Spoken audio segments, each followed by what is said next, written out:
Hey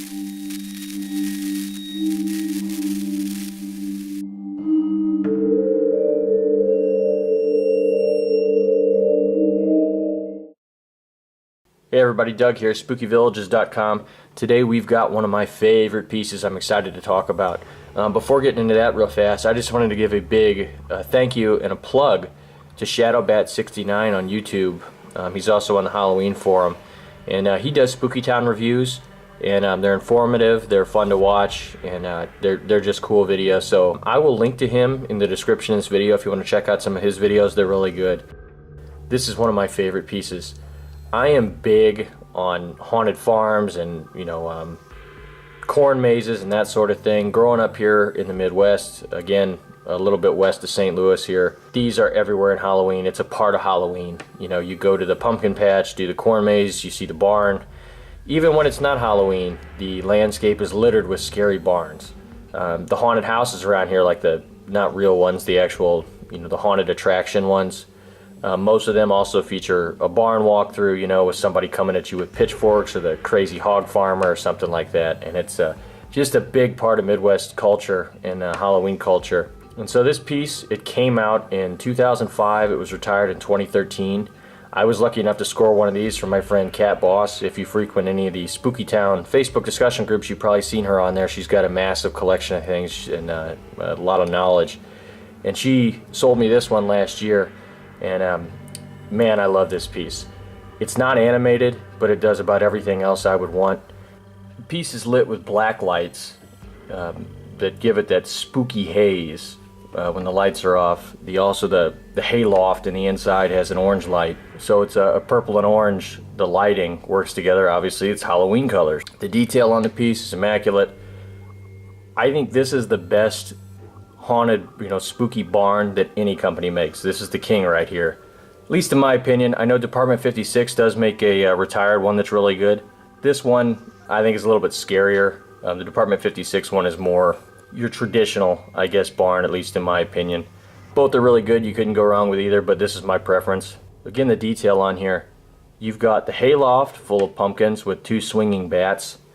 The whole inside of the barn is done up with the ladder up to the hayloft. You've got it looks like a gas can in there. It's just a really cool inside scene. You've got a scarecrow on the outside with pumpkins, around the outside. The barn looks really nice and dilapidated. The roof is painted very well. You've got tiles that are missing, shingles that are missing. It looks like the whole thing's going to fall apart. You've got an elevator on the side, the rope, and the rope hangs there.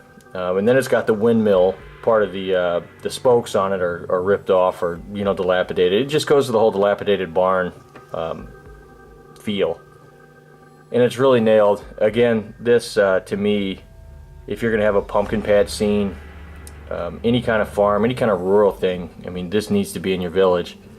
That could be problematic, I guess, because it is retired, and I know prices on this piece have skyrocketed, or they're starting to skyrocket. If you can find this for relatively cheap, and you're into this thing, I would totally get it.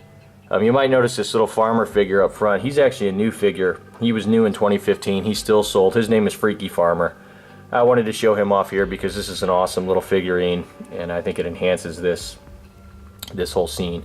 I figure I'm gonna also on these reviews start maybe setting up little scenes, talk about some of the figures as well, since they don't necessarily merit their own video, but some of the figures really do enhance the buildings, and this one goes along perfect with him.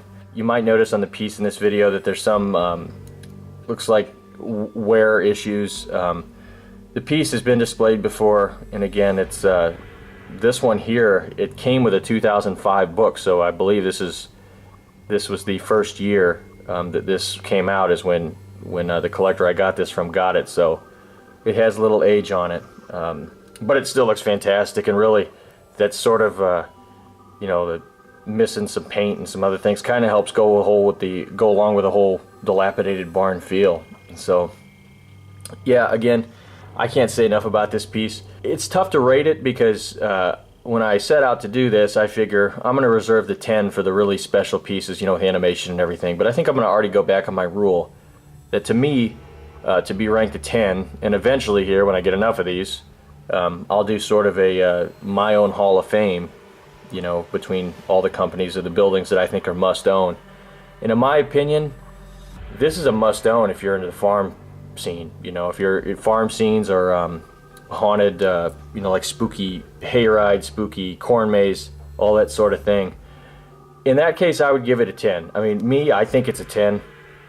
If you're not into that, though, I get it. And I don't know, probably objectively, I would give this piece an 8. 8 or 9, I suppose. I don't know which way I'd go there. It's kind of hard to be objective on this this piece because I love this theming so much.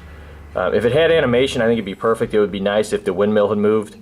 But again, though, as far as static pieces go, this is top, and it really enhances the farm, and I think it's great otherwise. So, you know, I'll settle on this. I'll give it a 9 out of 10. That'll be my final rating on this. And again, it's a fantastic farm, though, and this is pretty much the best of the farms, in my opinion.